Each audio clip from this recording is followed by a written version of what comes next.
Salut à toutes et à tous, bienvenue dans un nouvel épisode de QLS, le meilleur podcast Euroleague. Je suis avec mon gars Bradley, qui a passé un bon week-end comme moi. Des fêtes ? Oui. Des fêtes ? On se serre la main. Ça Voilà. passe. T'as été bon ? Oui. Je te serre pas la main parce que j'étais bon quand ça comptait plus. Ah, d'accord. Bien ça. T'es en forme ? Non, je suis en forme, Double journée Euroleague, Oh. t'as assumé ou pas ? Non, j'ai assumé. J'ai vu pas mal de matchs cette semaine. J'avais Moi un je peu crois, plus de temps. franchement j'ai quasiment tout regardé quand même. Ouais, j'ai vu beaucoup de matchs. J'ai du Veski Bayern. Est-ce que t'as regardé Partizan Hapoel ? Parce que c'était le match de l'année apparemment. Moi j'ai regardé que la fin mais... Non, ça me dit rien. Oh, j'ai vu la poêle sur le premier match. Partizan, non, ça me dit rien. Bref. Alors comeback de 27 points, victoire ouais. en prolongation du Partizan, ça... Ah ouais. Mec. Ah non, j'ai pas vu ça. J'ai Ouais. vu le premier match de la poêle. Non, mais Partizan, ça y est, je regarde plus. Ouais, moi non plus. Bref. C'est numéro combien là QLS 84 6 Non, 86 ou 87. Non, 85. Archi pas, gros. Archi pas. On s'en berre. Bref, ne perdons pas toute notre audience. Aujourd'hui, au programme, il n'y a pas vraiment de news. Il y a une news. Enfin, moi j'ai trouvé une news personnellement. Moi aussi. La signature de Corey Joseph à l'Olympiakos. Exactement. On en parlera en vite fait. On n'en parlera pas. Les clubs français, double journée, donc il y a eu 6 matchs. Ensuite, nous aurons 2 débats.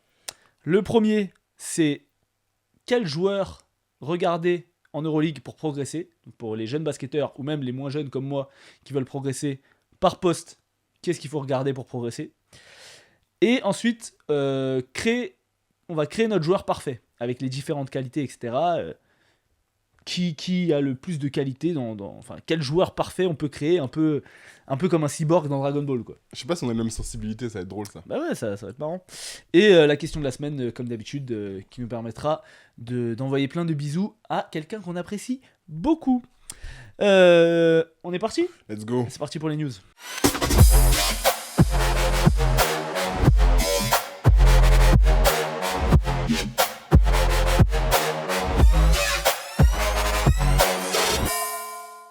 Et on va plutôt dire la new, puisque donc la signature de Corey Joseph à l'Olympiakos. Corey Joseph, franchement, qui à son passage à Monaco a montré que c'était un des meilleurs joueurs de l'Euroleague. Ouais, j'ai beaucoup aimé. Euh, Bon passage. en Betclic aussi, était All-Star alors qu'il a joué que 2 matchs. Il a réussi à faire mieux que Kemba Walker. Ouais. Franchement, il a fait mieux que Kemba Walker. Pour moi, il fait mieux que Kemba Walker. Parce qu'au moins, il a pas écorné son image. Kemba Walker, crois-moi qu'il signerait pas à l'Olympiakos après son passage à Monaco. Oh là là. Non, qu'est-ce que t'en penses du coup de cette signature pour l'Olympiakos? Alors, c'est ça. Pour l'Olympiakos, Monaco, on sait qu'il a pas joué pour raison non-respect des règles financières de l'Euroleague. Et donc, Monaco est interdit de recrutement. pas de sujet à ce niveau-là. Non, mais pour l'Olympiakos, c'est bien. L'Olympiakos, là, sur le recrutement, ils sont pas mal, je trouve. Ils sont doublés, triplés. Ils ont récupéré Eric Jones sur le poste 5. Pas dégueu. Comme Ilyushinov n'est pas là, tu mets Eric Jones. Ça va. Ça va. T'as Dante Hall toujours qui est dans le coin. Toujours. Cette semaine, il a fait une bonne semaine. Voilà.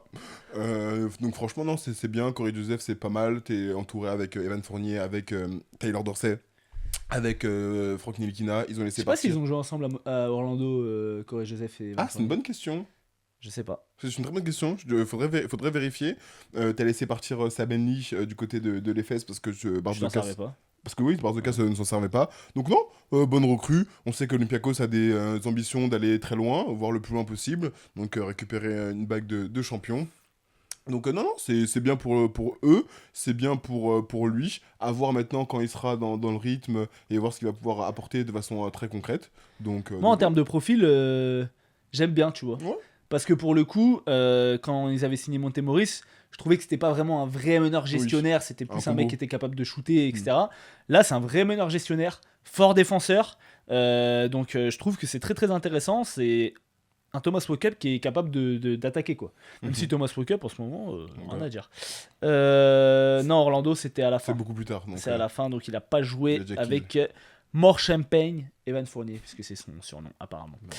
Voilà, bon, moi pareil, hein, je trouve que c'est plutôt une bonne recrue. Pareil avec Tyreek Jones, l'Olympiakos sur une bonne lancée, avec un bon recrutement. De toute façon, c'est très serré dans le haut du classement. Donc, pas grand chose d'autre à dire sur cette news là. On enchaîne tout de suite sur la semaine des clubs français. Et les clubs français nous ont gratifiés d'une semaine. À 0 sur 6. For sure. Petit aparté, excusez-moi de mon langage, mais lui, il se branle sur nous, vraiment. Lui, le même est très très drôle, mais lui, on va commencer à l'attraper. Bon, en fait, le même est archi drôle. Le même est Je archi sais pas drôle. si t'as vu les vidéos d'Attaching Boy. Très très drôle. Comme d'hab. Mais par contre, c'est pas parce que genre en gros c'est un mème que c'est quelqu'un de drôle et que c'est Ah, quelqu'un clairement. et que c'est quelqu'un pour qui il faut voter, ou Clairement. lui ou son parti. On n'oublie pas ce qu'il fait, ce fils de chien. Voilà. Euh, Fermez la parenthèse. voilà. On commence par qui?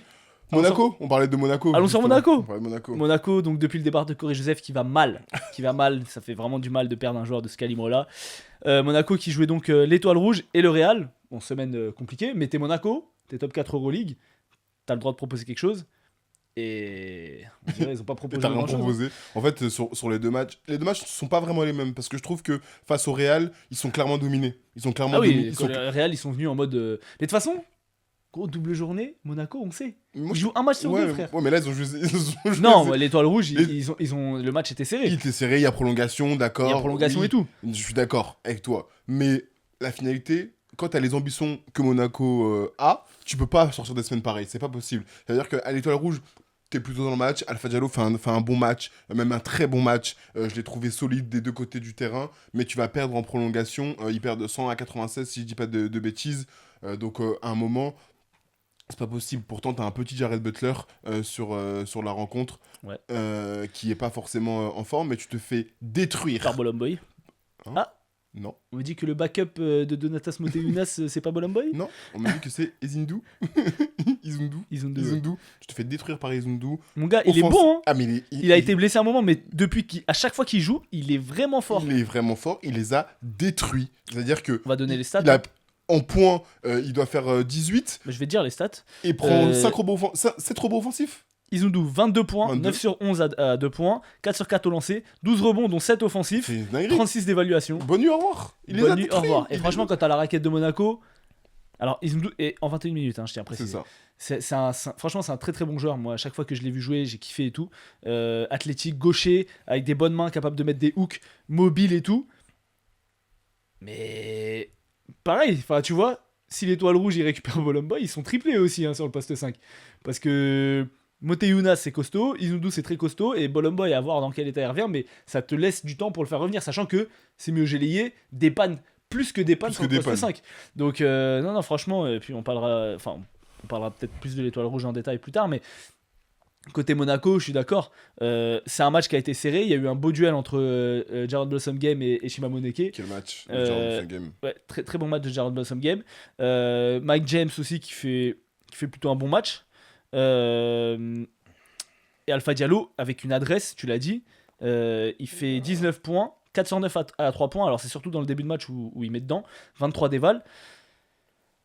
Le problème c'est que sur la fin de match, tu portes pas tes couilles. Et tu peux pas défendre Jordan Noir. Tu peux pas défendre Jordan Nora aussi, mais C'est relou quand même. et puis c'est vrai que voilà, alors il y avait plusieurs ex-monégasques dans cette équipe. Il y avait Shima Moneke, il y avait Sacha Obradovic, il y avait Donatas Moteunas. On a vu au début Moteunas qui a vraiment voulu montrer à Monaco ce qu'ils ont perdu. T'as perdu. Voilà. Logique, Euh, logique. mais j'ai trouvé que Spanoulis s'est fait outcoacher par Obradovic. Et franchement, nous qui aimons bien Spanoulis et qui ne sommes pas fans spécialement d'Obradovic, en tout cas de ce qu'il a fait sur sa fin à Monaco, j'étais un peu surpris parce que bah, tu peux jouer avec 5 petits Monaco. Parce qu'on sait que justement, quand il joue avec Ogélier en poste 5, et ben, il va beaucoup écarter le jeu, il va rester dans les corners pour des tirs à 3 points. Et du coup, que ce soit Kevarius Hayes ou Daniel Tace, ils se sont fait sanctionner parce qu'ils sont toujours dans les aides pour venir contrer. Alors oui, il faut trouver un équilibre parce que bah, si t'as un grand 5, déjà t'as de la dissuasion et en plus tu peux aller chercher du rebond offensif, mais t'as eu ni de la dissuasion ni du rebond offensif. Tu t'es juste mangé des tirs à 3 points par Semi Ogélier C'est ça. qui était dans un fauteuil. Et on sait sur la saison, Semi Ogélier, je vais regarder les stats, mais à mon avis, il a un très bon pourcentage à 3 points. Là, il fait 4 sur 7 à 3 points, il met 16 points, il leur a fait beaucoup de mal, 32 minutes, donc il a joué aussi en prolongation. C'est un mec qui a 37% à 3 points sur la saison, et sachant que depuis qu'il joue poste 5, je pense qu'il est encore plus à droite parce que je le vois pas beaucoup rater. On peut parler de la gestion de la fin de match de Monaco. Plus 2 à 30 secondes de la fin. Vas-y. Enfin, Mathieu Strazel déjà qui fait un énorme run en mettant 8 points d'affilée au début du 4ème quart-temps. Plus 2 à 30 secondes de la fin. Tu peux pas remettre la balle en jeu. 5 secondes. Tu perds la balle. Jared Butler. Un flotteur, mon pote. Main gauche. archi dur. Non, ce mec, il est trop fort. Incroyable. Et pourtant, il fait un petit match. Hein. Lui, il fait un petit match, mais il a mis le tir qu'il Mais fallait. c'est ce que j'allais dire, il fait mes tirs quand il faut. Derrière, temps mort. Donc tu laisses pas le Voilà. jeu là. Temps mort. Tu dis ok, vas-y, je vais faire un play. Qu'est-ce qu'il fait? Catastrophique. C'est quoi le play? C'est Mike James Oui. qui fait n'importe quoi là et qui dribble. En fait, j'ai même pas envie de jeter la pierre à Mike James. Enfin, je sais pas ce qui a été dit au temps mort. Mais gros, tu prends un temps mort. Mike James monte la balle. 3 dribbles entre les jambes. Step back à 9 mètres. Tir contesté. Frère, il y a mieux à faire. Il y a égalité. Oui, mais je pense pas que ça soit je ne pense pas que ça soit ça le play. Ah, donc tu penses que c'est. Moi, je pense pas que ça soit le play qui a été dessiné en sortie de temps mort, parce que tu l'as très justement dit. Moi, c'est ça mon problème. C'est qu'il y a temps mort. Je crois qu'il y a 93 partout à ce moment-là dans le match. Je pense pas que le play, c'est dribble, step side, step back à 9 mètres et tir. Donc, malheureusement, j'ai pas d'inside pour aller plus loin, mais le play est nul. En tout cas, ce qui a été mis en place, c'est nul. Et derrière, tu vas perdre en plus dans ta prolongation. Donc, c'est catastrophique ce que tu as mis en place. Et c'est ce que je disais, Monaco est une grande équipe. Pas de sujet là-dessus. Monaco a des ambitions, pas des ambitions de Final Four. Monaco a des ambitions de titre. Pour ils doivent passer le step. Le step d'après, c'est remporter l'Euroleague. Ils ont déjà été en finale, ils ont déjà fait des Final Four. Le step d'après, c'est remporter la bague. Donc aujourd'hui, quand tu vois des plays comme ça, quand tu vois des fins de match comme ça, ce n'est pas possible. Les grandes équipes s'appliquent aussi dans les détails. Et on sait que Monaco peut avoir des regrets sur les fins de match. Oui. On se rappelle contre le Fener quand ils se font sortir il y a Elio 2 ans. Kobo, Il y a 2 ans, Elio Kobo qui gère, enfin voilà, qui a mal géré la fin de match. À l'inverse, l'année dernière contre le Barça, où Elio Kobo gère bien la fin de match, c'est primordial d'être capable de, surtout avec les joueurs que t'as. Et en plus, au-delà de ça, c'est des matchs qui comptent. Hein.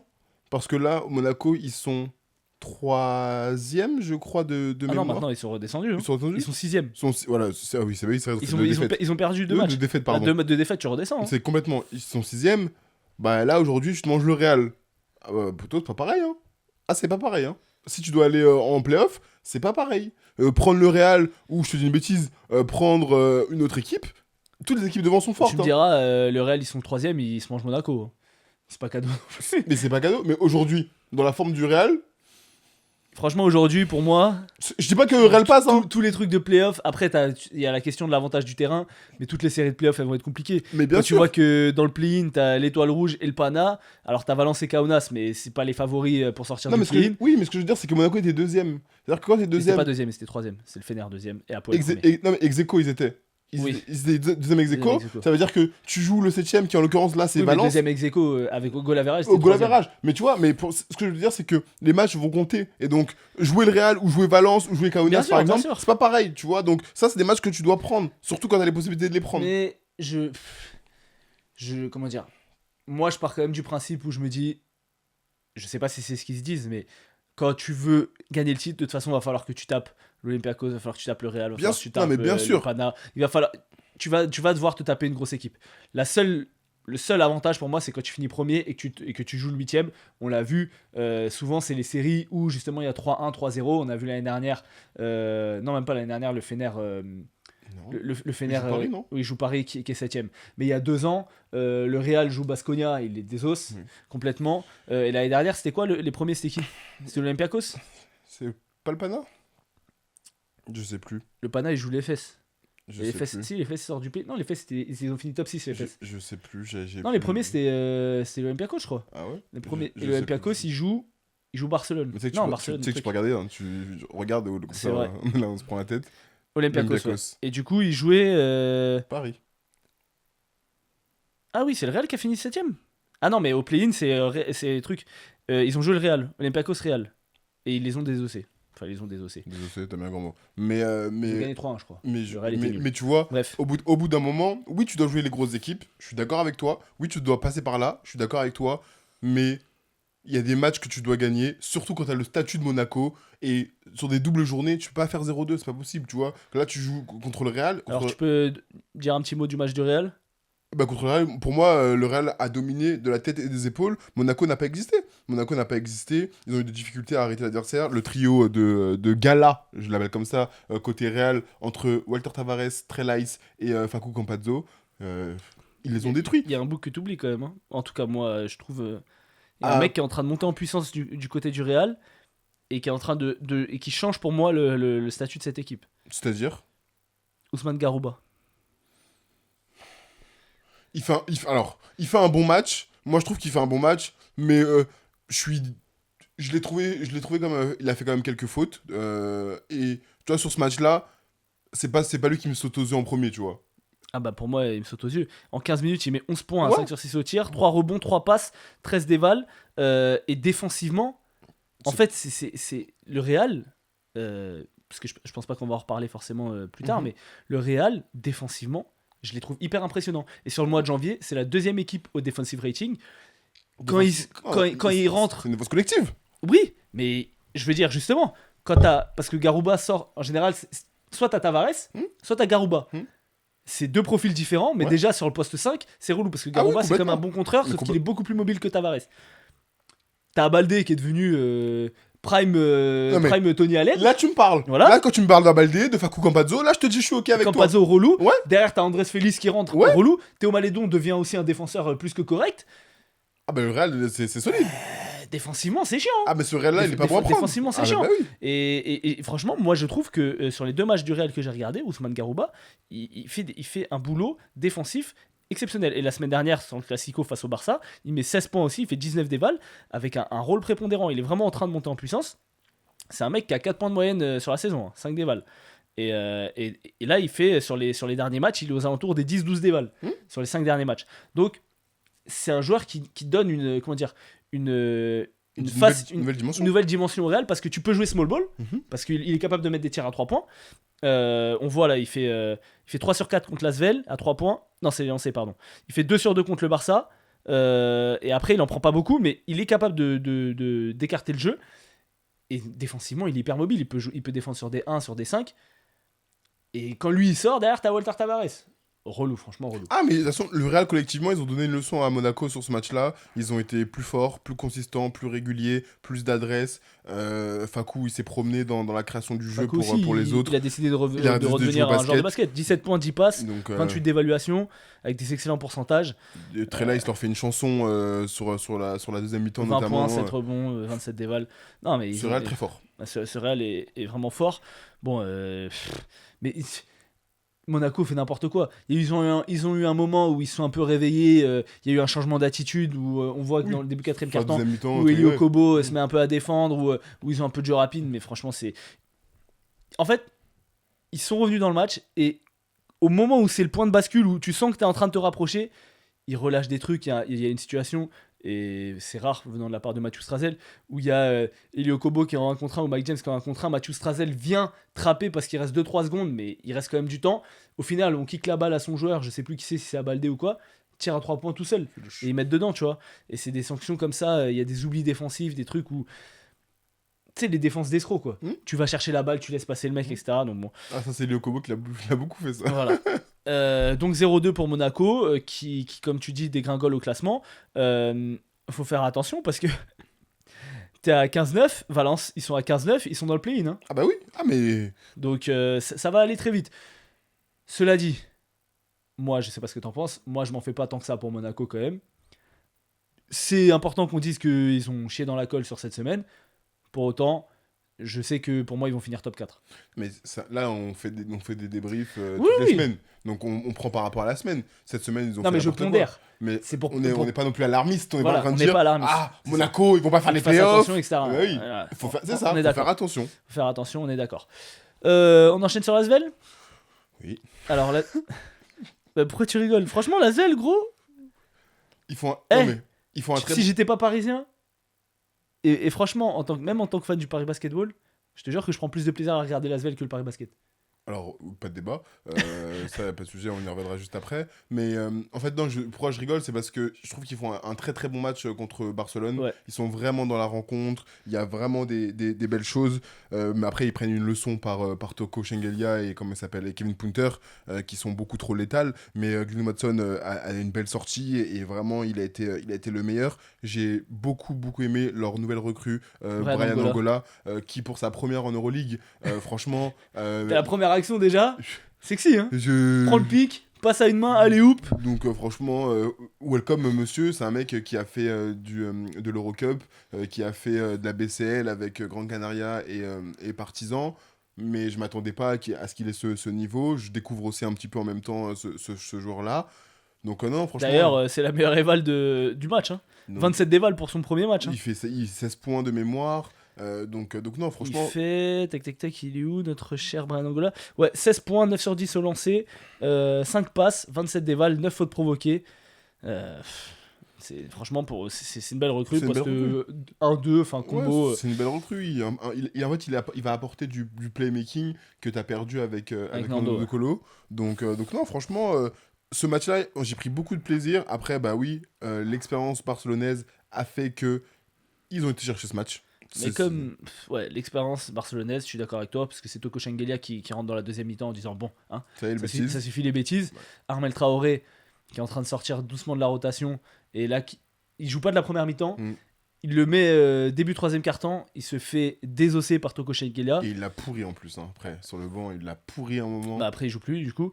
Et donc, Shengelia a relancé un peu le Barça, et ensuite, c'est le show Kevin Punter. Et comme je disais pour notre match hier de Coupe de France, au bout d'un moment, il faut s'asseoir et applaudir. Kevin Punter, il est trop fort. Il met des tirs encore de fou furieux. 31 points, quand même. 31 points, 7 sur 8 à 2 points. On connaît la difficulté des tirs de Kevin Punter. 4 sur 6 à 3 points, 5 sur 7 au lancer, 4 passes, 2 interceptions, 34 dévals. Trop propre. Putain, mais c'est devenu monsieur propre, quoi. Trop propre. Franchement, Kevin Punter, on l'avait dit, mais pour moi, si le Barça... Enfin, il est parti pour être All Euroleague First Team. Ah bah là... Ah ben là, il va y avoir des débats très inconfortables sur la fin de saison pour certains. Hein. Ah bah... Moi je dis, il va y avoir des débats très très inconfortables pour certains sur la fin de saison parce qu'il y en a qui sont en train de pondre des saisons. En tout cas, je l'avais mis, je crois que je l'avais mis quoi? Je l'avais mis 5 au MVP, je crois, quand on avait fait notre classement la semaine dernière. Oui. En tout cas, oui, parce que j'avais mis Baldwin en 6, je crois, et Nunn en 7. Donc il était top 5 MVP en tout cas. Ouais, je dois l'avoir en 7 ou quelque chose par là. Ouais. Mais oui, il va y avoir des conversations très inconfortables parce que là, aujourd'hui, il porte le Barça avec Toko et en l'absence de Will Clyburn. Toko, on va juste donner les stats, hein, 22 minutes, 22 points, 5 rebonds, 3 passes, 28 d'évaluation. Oh, bon match. Correct. Bon match de basket. Le Barça relou là-dessus. Et pour revenir sur l'ASVEL, le premier match contre Kaunas, j'en parle pas trop parce que pour le coup, ils se sont fait désosser. Mais tu vois, je trouve pas qu'ils se sont fait désosser. Ah, moi, ils sont désossés pour moi. En fait, j'ai l'impression qu'ils n'existent jamais. Bah, moi, le match commence 11-0. Je me dis, oh. Du coup, je me dis, vas-y, j'avance. Et je vois, il y a 33-38 et tout. J'ai dit, bon, je reviens en arrière. Donc, du coup, le banc de l'Asvel les remet dedans, avec Armel Traoré, justement, et Bodur Massa qui mettent un 12, et ça passe un 12-0. Donc, c'est plus ou moins serré. Et après, j'avoue, dans le troisième quart-temps, trou noir, que des pertes de balles. T'as Toubelis qui se permet de mettre un moulin en contre-attaque. Toubelis leur fait la misère. Moses Wright, il attrape tous les rebonds, il leur fait la misère. Sylvain Francisco, j'en parle pas, il leur fait la misère. Il a la création, il est au playmaking. Bonjour, oui, très bon joueur offensif. Top 3 MVP ou pas? Top 1 ou pas? Non, bah, Kendrick Nunn rate des matchs. Donc, ouais, mais Sacha Vezenkov, non, par contre. Sacha Vezenkov commence à remonter. Mais donc du coup... Ils ont le même bilan, hein, d'ailleurs. Hein. Tout à fait. Donc du coup, c'est pour ça que je te dis ça, c'est parce que l'Asvel, j'y ai jamais cru dans ce match-là. Là où contre le Barça, je me dis, ah, ils sont vraiment en bonne position. Contre Kaunas, pour moi, ils sont pas en position. Tom Hurtel fait un super match, oui, mais de l'autre côté, pour moi, ils se font détruire. Et c'est un peu un faux semblant, cette rencontre-là. Et la preuve en est, après, ils repartent. À un moment, ils reviennent, je sais plus, ils devaient être à moins 7 ou moins 8. Et après, il y a un écart qui se recrée une nouvelle fois. Ouais, Tom Hurtel, 21 points, 6 passes, 24 d'évaluation, moins 18 de plus-minus. Sylvain, on l'a dit, 20 points, 6 rebonds, 4 passes, 27 déval. Moses Bright, 18 points, 7 rebonds, 28 déval. Et Toubelis, 14 points, 4 rebonds, plus 27 de plus-minus et un moulin. Et il les a massacrés. Donc, c'est pour ça que je te dis que oui, il y a eu des phases où l'Asvel a montré de belles choses, mais de façon globale, sur ce match-là, ils sont dominés. Ils sont dominés et ils sont jamais en position de proposer autre chose que ce qu'ils ont pu Mais faire. quand même, un intérieur blanc, pas athlétique, en Euroleague, qui te met un moulin, moi je trouve que c'est une dinguerie, gros. Non, tu trouves pas? Mais c'est Ça quoi t'a pas choqué, genre, de voir un moulin en contre-attaque en Euroleague? C'est rare. Et surtout de Toubelis, quoi. C'est vraiment pas un joueur. Parce que dans le jeu, il le propose pas tant que ça. C'est comme si Zach Elias il met un moulin en contre-attaque, quoi. Fais Je attention. pense qu'il a le moulin. Moi, je pense qu'il a le moulin. Mais bon, quand tu vois que Sylvain Francisco ose pas trop dunker, alors qu'on sait que, bon, voilà. Ouais, ose pas parce que je pense que Je veux dire, et quand il est en contre-attaque, il met souvent des layups. Il a mis un Thomas cette saison, sale, mais sinon il va mettre des layups, tu vois. Bon, bref, c'est pas le débat. Mais voilà pour l'Asvel. Écoute, voilà, c'est pour dire que l'Asvel, en tout cas, dans le contenu, pas tous les matchs, mais dans le contenu, arrive à proposer certaines choses. Et maintenant, on va aller sur une équipe en souffrance. Et ça me fait mal au cœur de le dire. Le Paris Basketball. Le Paris Basketball. j'ai même pas envie d'en parler. C'était Tu sais que genre c'est la première fois cette semaine où j'ai regardé Monaco Real avant de regarder Paris Dubaï. Alors que d'habitude je regarde toujours Paris en premier. Et là je dis vas-y, Paris Dubaï, plus Dubaï, vas-y c'est gaze. J'ai pas envie de regarder ce match, je sais que ça va m'énerver. vraiment. Donc Paris qui jouait Valence, Oui. qu'ils avaient battu à l'aller d'ailleurs, Ouais. et Dubaï contre qui ils avaient perdu à l'aller. Donc on va commencer par Valence. Alors, Cameron Taylor leur a fait une mixtape. voilà, début de match catastrophique, 15-2, du pace, des tirs dans tous les sens, etc. Donc Valence qui a une grosse adresse, mais Paris qui tient à peu près le coup. Nadir qui, je trouve, dans le playmaking est plutôt pas mal. On voit Alan Dokossi qui met son poster habituel de chaque match. Non. Et Il y après, a trop de balles. Il y a trop et de après pertes le de début balles. du troisième quart-temps, Mais 8-0 pour Valence. Trop de pertes de il y a balles. un nombre incalculable de pertes de balles. Franchement, c'est une folie de perdre autant de ballons. Tu défends pas. Tu ne défends pas. Et en début de saison, on a vu Paris être en capacité de pouvoir défendre, en tout cas, sur de la presse, tout terrain, de faire des switches défensifs, de faire des trappes, etc. Aujourd'hui, ils défendent pas. Bah, tu te fais sanctionner. Et malheureusement, t'as pas de leader, comment dire, de leader offensif de haut niveau, parce que c'est ça aujourd'hui, qui te permettent de surnager. Donc tu te fais détruire, encore une fois. Alors oui, le score final, c'est 98-84 de mémoire. C'est Mais, ça. mais le match, il est long. Le match, il est long. C'est-à-dire que tu le regardes, tu dis, bon, quelle solution on peut proposer? Il y a des tirs dans tous les sens, il y a peu de rebonds. Je trouve qu'Amatemba, il n'a pas été en réussite, même s'il apporte quelques points et il a apporté quelques rebonds. Mais de façon globale, c'est limité. Et le match contre comment ça s'appelle, contre Dubaï, c'est pas beaucoup mieux. Tu te fais détruire encore une fois. Dwayne Bacon se promène parce que même si on le déteste, c'est un fort joueur de basket. Jamal Moussa. John Moussa fait un match correct, mais moi c'est pas celui qui m'a le plus impressionné sur le match. Non, mais bon, ils sont tous baladés. Mais ils sont tous baladés. Mais en 15 minutes, 13 points avec des bons pourcentages, voilà. Non, Je dis bien- que c'était un joueur surcoté. pour moi c'est toujours un joueur surcoté. C'est un bon joueur, mais ça reste un joueur surcoté. Surcoté ne veut pas dire mauvais joueur, hein. Ça reste un joueur surcoté. Pourtant c'est un joueur que j'apprécie. Mais Philippe Petrousev, bah, leur a fait la moustika, El Maestro. leur a fait une musique. 21 points, 100% à 2 points, 1 sur 2 à 3 points, 33 dévals, 9 rebonds.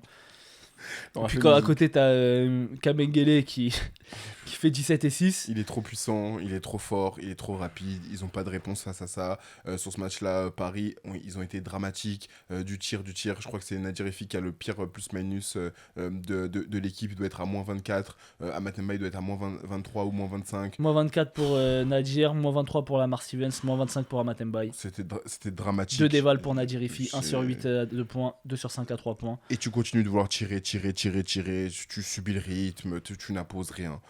Cette semaine, j'ai regardé Paris, c'était une purge. C'était une purge. Vraiment, c'était difficile de pouvoir regarder Paris. Alors oui, je ne veux pas, comment dire,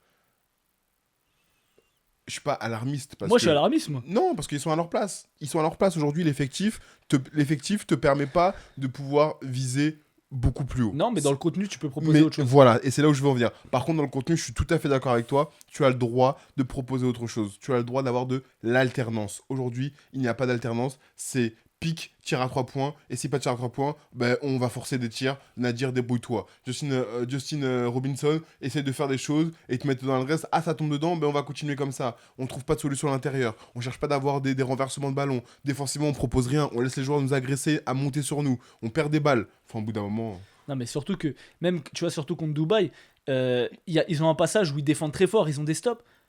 Mais derrière les tirs que tu prends, Des tirs catastrophiques. en fait, c'est des tirs catastrophiques où tu rends des ballons parce que tu sors pas bien la balle. Et en fait, moi aujourd'hui, faut changer de coach. Je suis désolé. Ce que Tabellini propose avec cette équipe du Paris Basket, il y a des mecs qui ont des équipes aussi faibles. Regarde ce que l'Asvel propose. Je suis désolé. Et au moins, c'est cohérent offensivement. Là, comme tu l'as dit, Nadir Rifi, vas-y, fais-toi plaisir. Justin Robinson, t'es un peu Jared Roden et Lamar Stevens qui essayent de prendre des trucs, mais il n'y a pas de liant. Avant, en début de saison, t'avais. Bon, alors on sait pas où il est, Derek Willis. Il est blessé, je crois.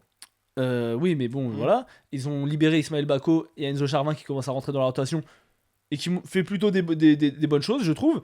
Mais Amatemba, et tu l'as dit, il est à l'ouest. Yakuba Ouattara, il fait un très bon run face à Dubaï, mais il y a des matchs aussi où il te plombe parce qu'il prend des tirs comme si c'était Steph Curry ou Klay Thompson. Jeremy Morgan, c'est so-so. Et en fait, le problème, c'est que t'as pas de leader vraiment stable. Paris, c'est un poulet sans tête. Exactement. Et tu vois, j'ai regardé un peu Bologne cette semaine parce que quand même, il faut qu'on en parle. Enfin, on a dit qu'il fallait qu'on commence à en parler de Bologne parce que ils font quand même une bonne saison malgré un effectif léger. Et quand je vois Carson Edwards, le duel contre contre Wild Wing. Ouais, mais même sur le deuxième match, j'ai pas regardé Fener Bologne, j'ai regardé le deuxième match. Mais en fait, j'ai pas regardé Fener Bologne parce que c'était pas disponible sur Squeak. Bah si. Bah en tout cas, pas le lendemain, et ils ont dû le mettre 2 jours après. Ah bah moi j'ai vu. Mais moi j'ai pas pu le voir, j'ai regardé que les highlights parce que du coup c'était pas, je pensais que le match il était pas carrément.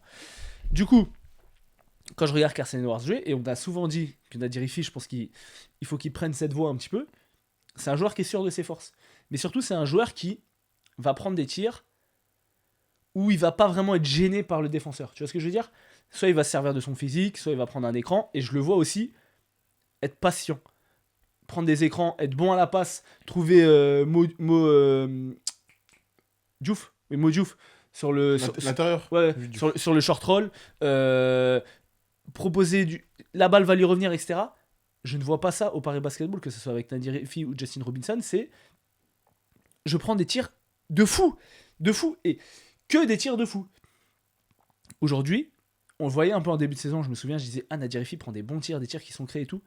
Aujourd'hui, il n'y a pas de création à part Nadir Rifi et Justin Robinson. Jared Roden ne peut pas créer pour les autres. Lamar Stevens ne peut pas créer pour les autres. Et du coup, tes deux force scoreurs sont obligés de prendre des tirs avec des qualités hyper médiocres. Bah forcément, tu peux pas scorer.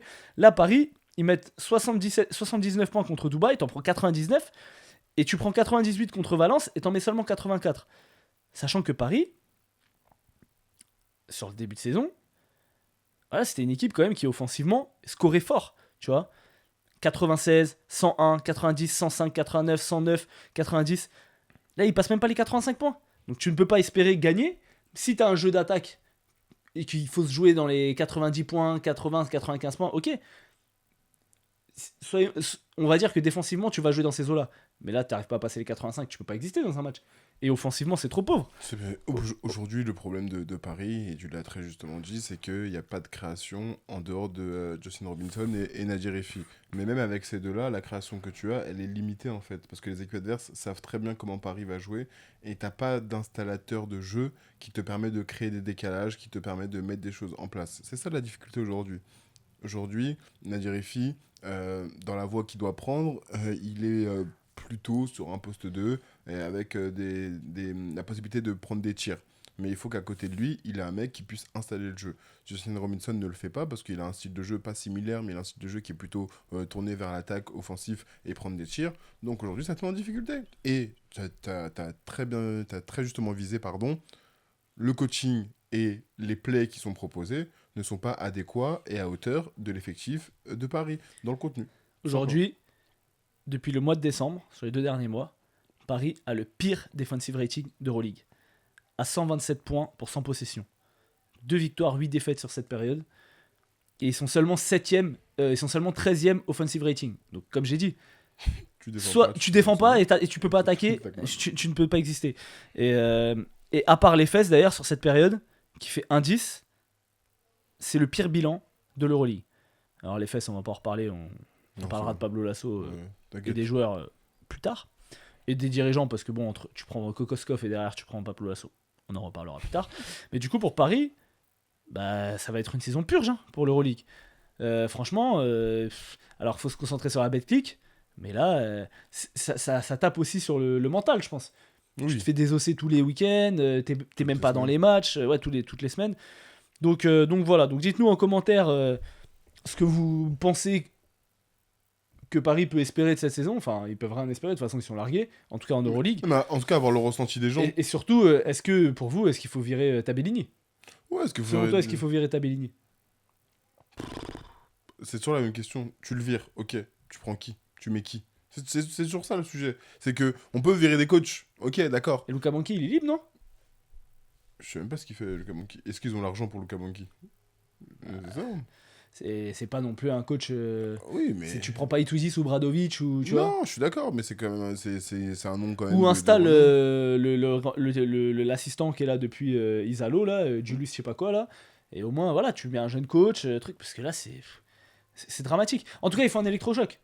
Cette équipe, elle a pas vraiment changé, les joueurs n'ont pas vraiment changé depuis le début de saison. Pour autant, on reconnaît pas du tout leur style de jeu, on reconnaît pas leur intensité défensive. Après, on l'avait dit depuis le début de saison, Paris n'a pas l'effectif pour tenir cette intensité défensive sur toute la saison. Mais dans ce cas-là, il faut que tu t'adaptes. Là, il n'y a aucune adaptation. Et puis, on a déjà parlé des rotations, etc. Mais moi, la semaine dernière, j'ai fait un réel sur justement quand on parlait de Francesco Tabellini.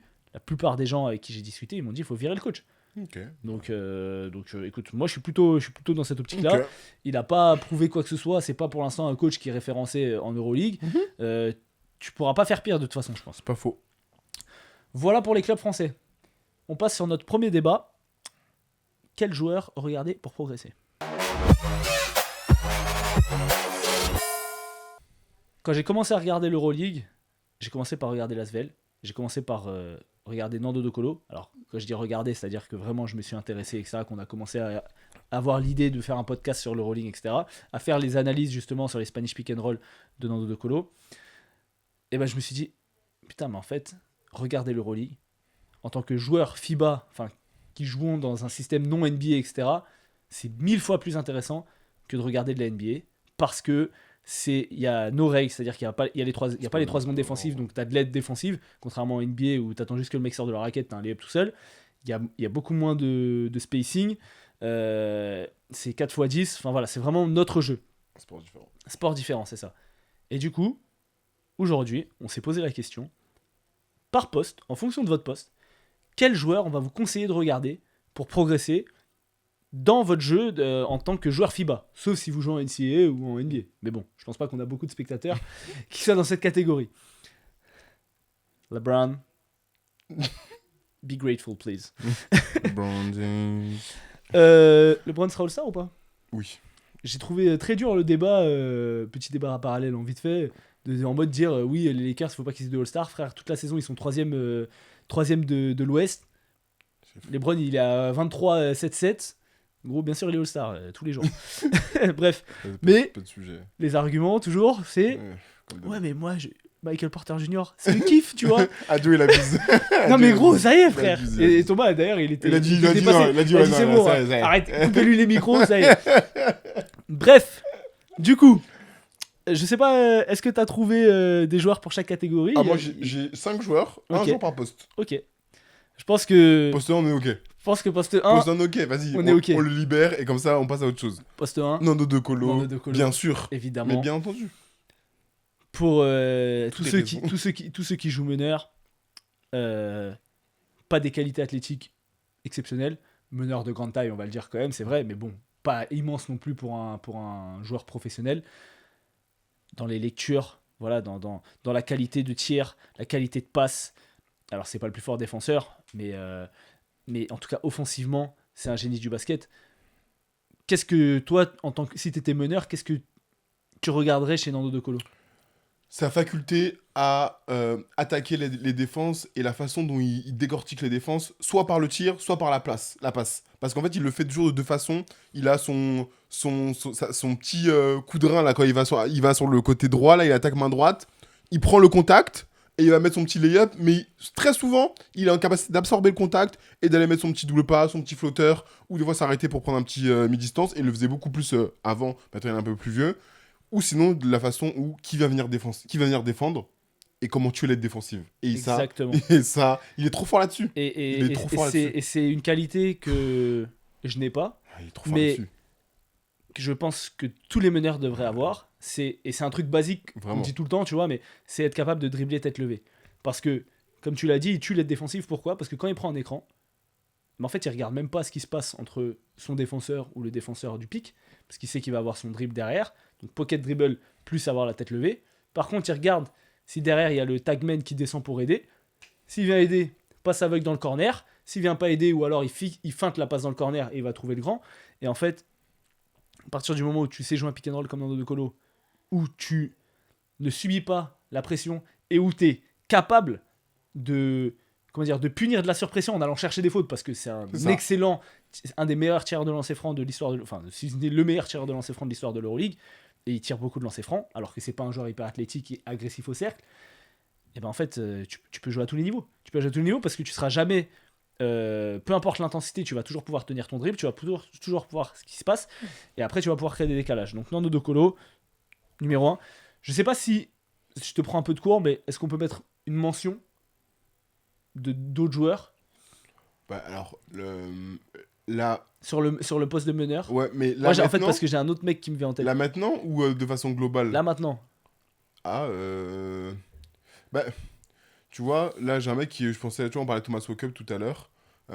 Moi je pense que c'est un meneur qui paye pas de mine comme ça. Mhm. Tu vois, quand tu le vois arriver sur le terrain, c'est pas lui que tu penses en premier, tu dis bon, lui vas-y, je vais me le faire. Sauf que Thomas Walkup, c'est un mec qui fait peu d'erreurs. Il perd peu de ballons. C'est un mec, il met la balle plutôt au bon endroit, capable de s'intégrer parfaitement dans un système. Défensivement, ce qu'il propose. Alors parfois, il peut en rajouter un petit peu, je le reconnais, mais défensivement, il est toujours en place. Il est pas ciblé comme pas possible. Ah Donc bah c'est non, un, clairement. Non. donc c'est un mec, quoi qu'on en dise, oui, c'est pas le plus flashy, oui, c'est pas celui qui va faire cross-cross, step-back, mais mon gars, il est sur le terrain quand il faut. Je trouve qu'il a progressé au tir, parce que là, il met des tirs, il est capable de sanctionner et de Surtout punir, en fin de match. surtout en fin de match.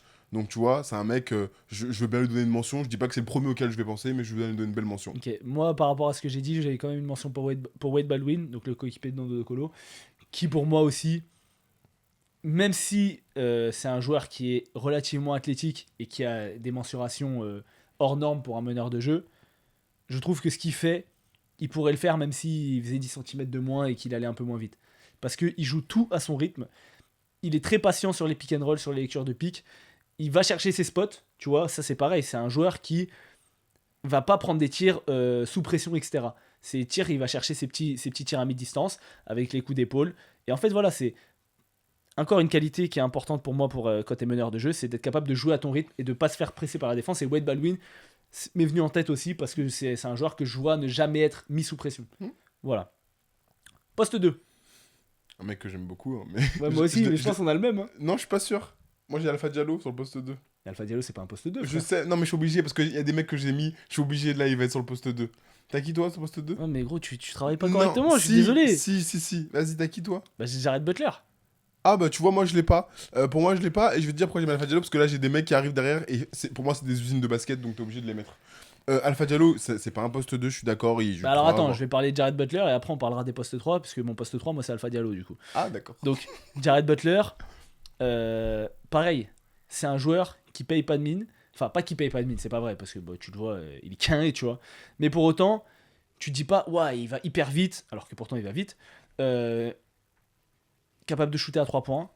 Jamais sous pression, encore une fois. Après, de toute façon, les postes 1-2, c'est des trucs qui se ressemblent beaucoup. C'est un plus fort scoreur, je pense, que Nando De Colo, parce qu'il est capable de. Comment dire? C'est un plus fort joueur de 1 contre 1, pour moi, que Nando De Colo, ou que Wade Baldwin. Il va créer des décalages grâce à son dribble. Capable de shooter à 3 points. En fait, offensivement, pour moi, le poste 2, ça doit être le meilleur joueur offensivement. En tout cas, capable de faire du tir à 3 points, du drive, du flotteur. Et en plus, ce que j'aime bien chez Jared Butler, c'est que bah, tu peux le mettre meneur. C'est aussi un bon passeur. On l'a vu cette semaine où il envoie, quand il rentre, il envoie plusieurs bonnes passes sur son deuxième match. Voilà, on l'a dit que c'était un joueur qui avait le potentiel pour être un des meilleurs joueurs d'Euroleague. Et en fait, ce que j'aime chez Jared Butler, c'est toujours cette capacité à tenir son dribble et à ne pas être sous pression, encore une fois, à avoir un range NBA? illimité, Ouais. illimité, NBA tranquillement.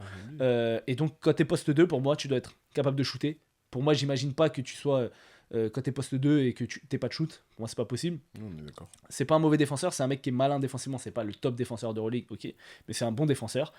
Et c'est un mec qui est capable de scorer ce qu'on appelle les 3-level scorers, donc 3 points, mi-distance et drive finition près du cercle. On l'a dit face à Monaco, capable de finir avec un flotteur main gauche très contesté, etc. C'est difficile. Donc voilà, on va passer sur le poste 3 parce que t'as pas de poste 2 du coup. Si, j'ai Alpha Alpha Diallo. Pour moi, Vas-y, parle-moi d'Alpha oh Diallo. bah, c'est la définition même de progression et de tout ce dont tu as besoin dans une équipe. C'est-à-dire que quand Alpha Diallo il est arrivé en Euroleague et quand il est arrivé à Monaco, c'est un joueur qui, au tir, était pas forcément régulier.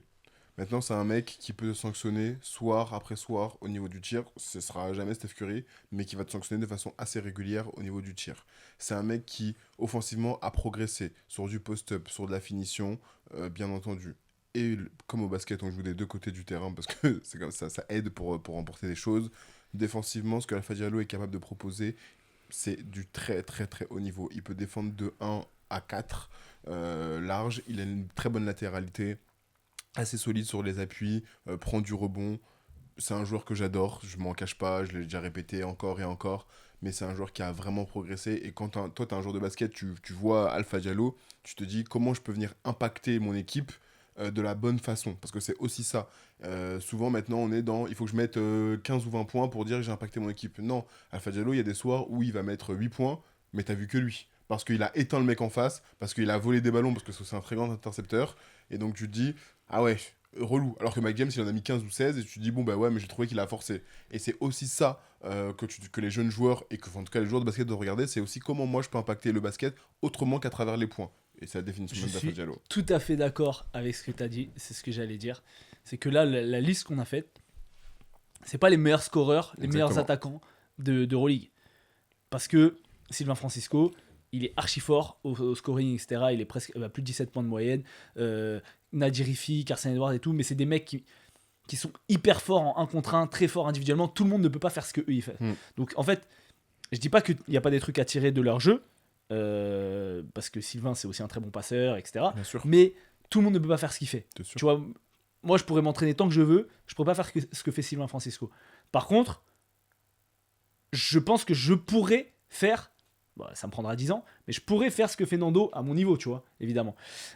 Et du coup, Ouais, à ton niveau quand même. non, mais à mon niveau, bien évidemment. Mais du coup, dans cette liste, tu vois, c'est intéressant ce que tu dis sur Alpha Diallo, mais ce qu'on a dit aussi sur, pour moi, Jared Butler, même si c'est poste 2, c'est un scoreur et tout, mais il est capable de faire d'autres choses. Nando De Colo, il est capable d'impacter le jeu de d'autres manières. Et Alpha Diallo, alors peut-être que c'est parce que je joue pas poste 3, moi je joue plutôt 1-2, mais pour moi, le poste 3, ça doit être la polyvalence. Pour moi, au basket, le poste 3, ça doit être la polyvalence. Et donc, ça doit être quelqu'un doit être capable de toucher à tout. C'est pour ça que j'ai même pas. Ezonia ne m'est pas venu en tête, Shevonchis ne m'est pas venu en tête, Will Clyburn non plus, parce que c'est des très forts joueurs, on a fait le start bench cut, etc. Mais ils ne sont pas aussi polyvalents qu'Alpha Diallo. Défensivement, tu l'as dit.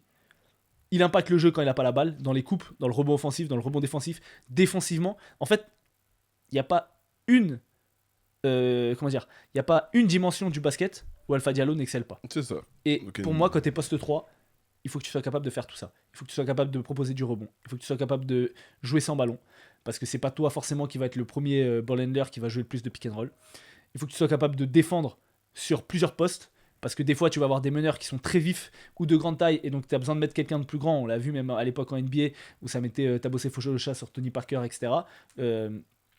Et lui, il a toutes ces qualités-là. Et donc, c'est pour ça que Alpha Diallo, c'est peut-être pas le meilleur poste 3 d'Euroleague, mais en tout cas, pour moi, c'est le poste 3 qu'il faut regarder si tu veux devenir un très bon joueur de basket. Je suis d'accord. Je suis d'accord. Rien à rajouter. Très bien. Donc, toi, t'as d'autres postes 3 du coup. Moi, c'est un mec qui joue 4, mais que j'ai mis 3. Tu veux dire- Parce que il y a un mec. En fait, là, il y a 3 mecs, je peux pas les sortir. C'est impossible pour Vas-y, moi. dis-moi. J'ai mis Sacha Vezenkov sur le poste 3. Et je suis désolé, c'est une usine de basket. J'ai. C'est une usine de basket, c'est-à-dire que quand tu regardes le jeu sans ballon de Sacha Vezenkov, il est all-time. Il est toujours bien placé, ça veut dire qu'il impacte le jeu, parce que oui, il a une capacité de tir à 3 points qu'on a déjà vu, il a été MVP, d'accord, mais est dans son jeu de coupe, son jeu sans ballon, dans ses placements, que ce soit au rebond, il est trop fort. En fait, j'ai hésité. Mais pourquoi... En fait, je me dis quoi? Je me dis, Sacha Vezenkov, si moi je suis poste 4, Oui, est-ce que je peux m'inspirer de Sacha Vezenkov? oui. Est-ce que mon équipe joue comme l'Olympiakos? Mais, et tu vois, c'est un très bon argument que tu donnes, parce que je me suis fait la réflexion, est-ce que j'ai besoin de jouer comme Sacha Vezenkov, comme l'Olympiakos pour jouer comme Sacha Vezenkov? Oui. Non. Non. Pour moi, oui. Non, parce que regarde, je te donne un exemple, quand je jouais à Charenton, moi le jeu sans ballon c'est quelque chose que je faisais beaucoup, tu vois, et on jouait pas comme l'Olympiakos, mais c'est juste en fait la capacité à toujours être bien placé, au bon endroit, coupé dans le bon timing. Après t'as la balle ou tu l'as pas, tu vois, ça c'est un sujet, je suis d'accord. Mais le poteau, il est toujours bien placé. Ça veut dire que la balle à l'opposé, il vient poser l'écran, il flash, il y a le poste high-low, le high-low entre le poste haut et le poste bas. Non, il a un QI basket à ce niveau-là. Il est capable de te mettre 25 points en touchant la balle 4 fois. Ouais. Et rien que pour ça, mais bien sûr que c'est un joueur dont on doit s'inspirer et qu'il y a plus de joueurs, coucou Jabari Parker, devraient s'inspirer dans le basket actuel parce qu'il fait des choses que peu font. Qui joue comme ça chez Vezenkov? Il y a peu de mecs qui le font. Mais quand t'as des mecs qui font ce jeu sans ballon-là, mais qui se retrouvent dans une situation idéale pour aller mettre des points. Idéale pour aller mettre des points. Alors après, tu fais pas 2 mètres. Je suis d'accord. Parce que quand il a des rebonds, quand tu fais 2 mètres, c'est plus facile que quand tu fais 1m70. Je le veux bien le reconnaître. Je veux bien le mettre en mention, parce qu'il est... Enfin, bon, c'est un poste 4, hein, déjà, Oui. Vezenkov, clairement. Mais je suis d'accord pour le placement. Après, par rapport à tout ce qu'on a dit, Vezenkov, il va t'apporter du rebond défensif. Oui. Enfin, du rebond. Du rebond. Et du scoring. Il va pas t'apporter de playmaking.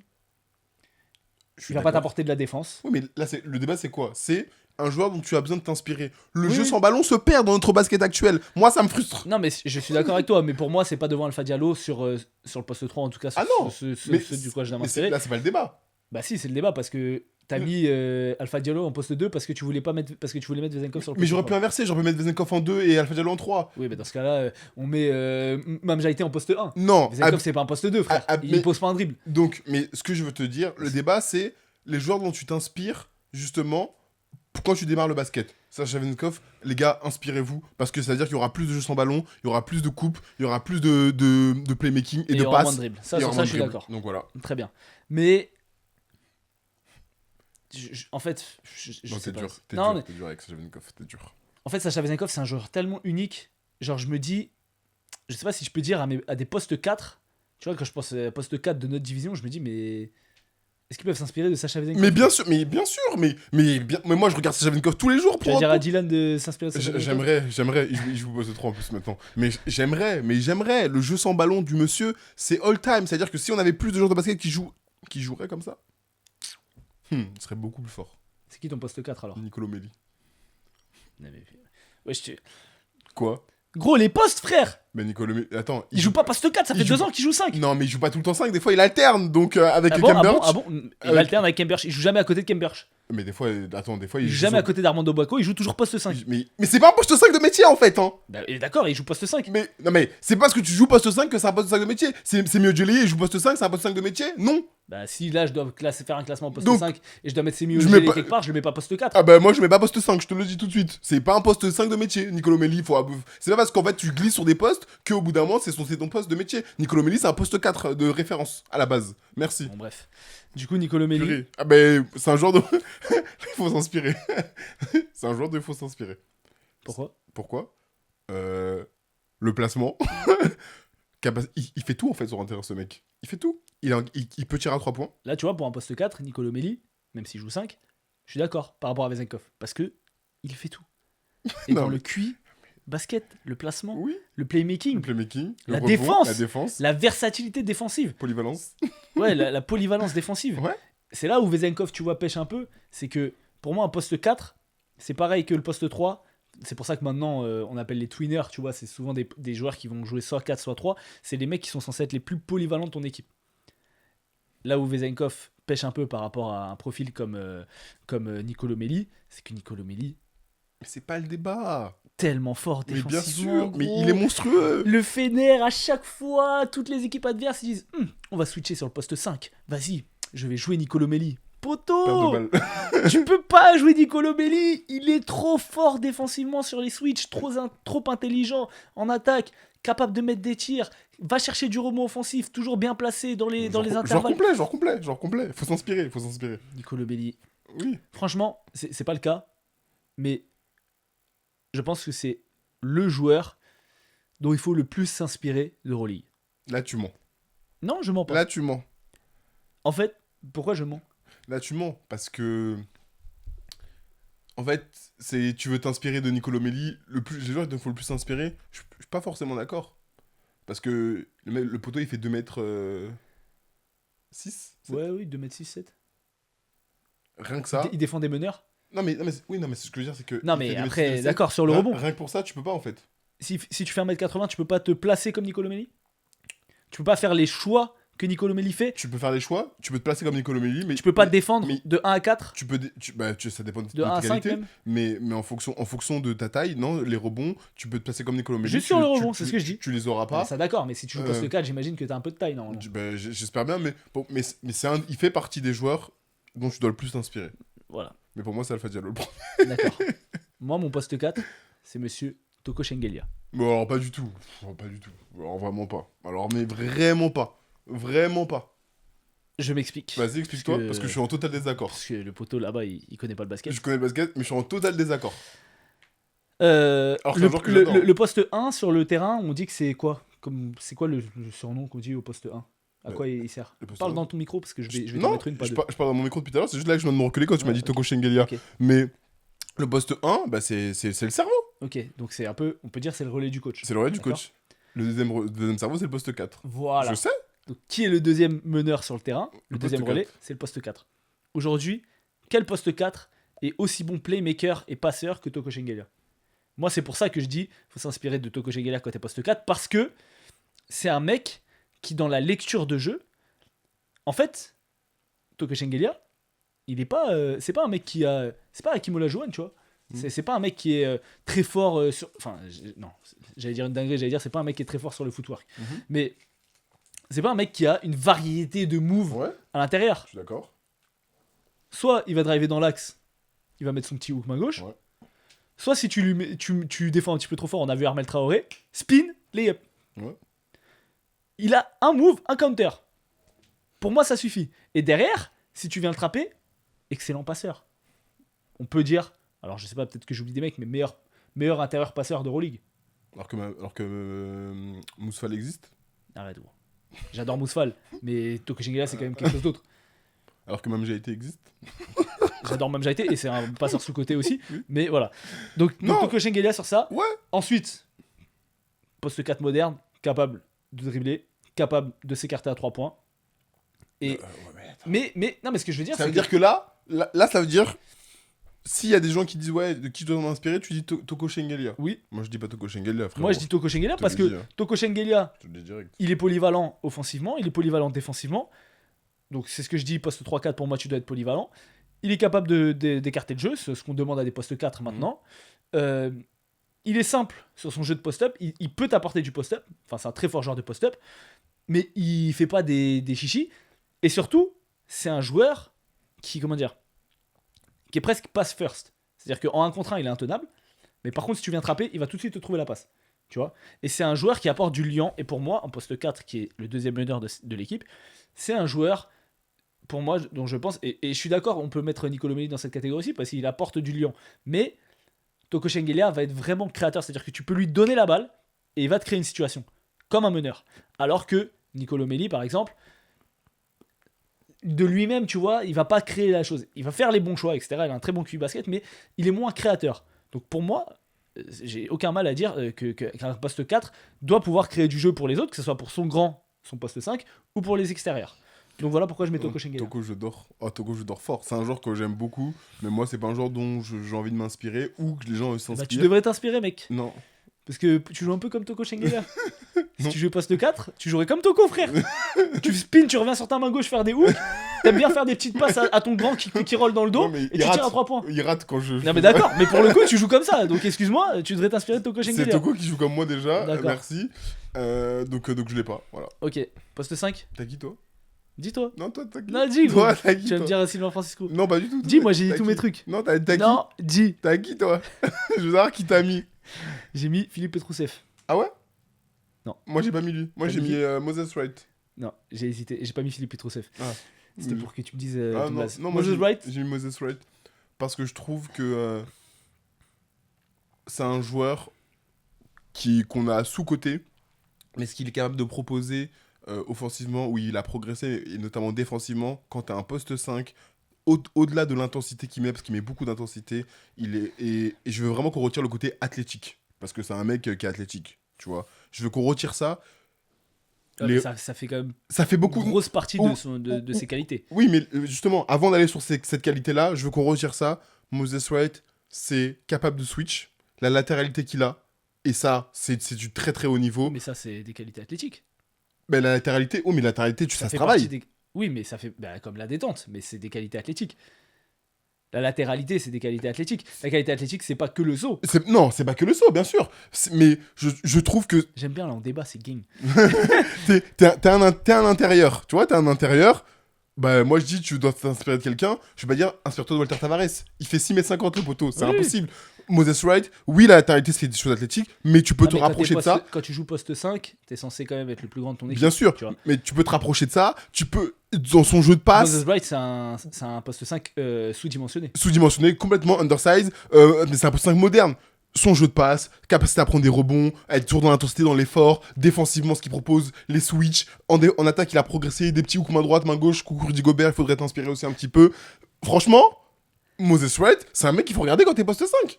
Il en fait pas trop, il s'invente pas une vie à dire ouais vas-y je mets des step back à 3 points comme tous les postes 5 maintenant. Non, le mec il est proche du texte, il est là dans la raquette, il est toujours dans les bonnes coupes, il a des bonnes mains. Après des fois il a des sauts d'humeur, il fait des dingueries, ça arrive. Moi, je m'inspire fort. J'adore Moses Wright. Et il est capable. Tout ce que tu as dit, c'est vrai, il est capable et tout. Mais si demain, je suis coach, j'ai un poste 5, qu'est-ce que tu demandes à un poste 5 ? C'est ça la vraie question. C'est quoi que tu demandes à un poste 5 ? C'est une très bonne question. Bah oui. Et je pense pas que la réponse colle à ce que fait Moses Wright. Même si Moses Wright est excellent, fait une très bonne saison. Et encore une fois, j'adore ce joueur.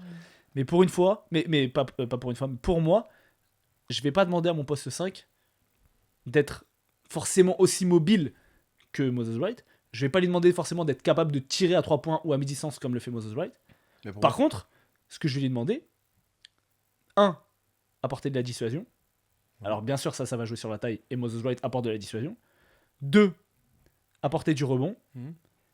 Et 3, bien se placer dans les fenêtres de passe quand il y a des drives.